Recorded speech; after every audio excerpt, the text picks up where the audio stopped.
Hour beautiful Guwahati. আজ গুয়াহাটিরই একটা সুন্দর ভিউ থাকা জায়গা তোমাদের সাথে শেয়ার করব। অনেকে যারা গেছো তো গেছোই, আর যারা যাওনি তারা একবার দেখে নাও, আর আসোনি যদি চলেও আসো এখানে। জাস্ট মনটা আলাদা লেভেলেরই ভরে যাবে। হ্যাঁ, আমরা আছি এখন কামাখ্যা মন্দিরের পিছন দিয়ে যে রাস্তাটা ওইখানেই আছে। এখান থেকে যে পাহাড় আর ব্রহ্মপুত্রের ভিউটা দেখা যাচ্ছে।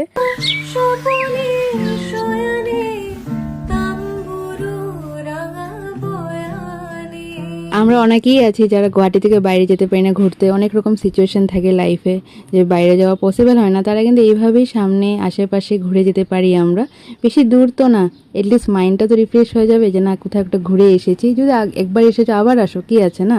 আর এখান থেকে দেখো ব্রহ্মপুত্রের ভিউটা তো জাস্ট ওয়াও লাগছিলো। আমি ভিডিওটা একটু লেট করে স্টার্ট করেছি, তার আগে আরও সুন্দর লাগছিলো। তো আমরা তারপর গেছিলাম খারগুলি পাহাড়ে, ওইখানের ভিউ জাস্ট ওয়াও।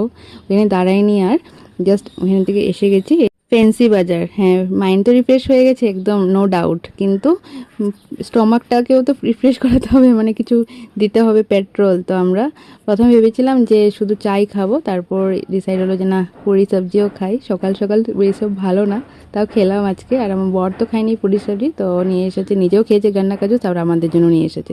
জিজ্ঞাসা করেনি পুরি খাওয়ার পরে কি আর গান্না কাজু ভালো লাগে, বাট কী করবো, এনেছি যদি সবাই একটু খেলাম। তারপর চলে আসলাম যে এখান থেকে আমরা চা খাই সবসময় ফ্যান্সি বাজারে, ওখানেই দাদার চা তো জাস্ট ওয়াও। তো এখান থেকে আমরা চাটা খেয়ে জাস্ট এখন বাড়ির উদ্দেশ্যে বেরিয়ে পড়বো।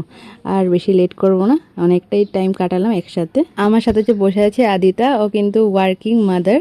হ্যাঁ, সব কিছু সুন্দরভাবে ম্যানেজ করে, যেমন নিজেকে সুন্দরভাবে রাখে, স্টাইল করে রাখে। এদিকে বেবিও আছে, বেবিকেও সব কিছু ঠিকঠাক রেখেছে। মানে যদি ম্যানেজ করার হয় না, সব কিছু ম্যানেজ হয়ে যায়। মানুষ বলে না সময় নেই, সময় ঠিকই বের হয়ে যায় নিজের জন্য।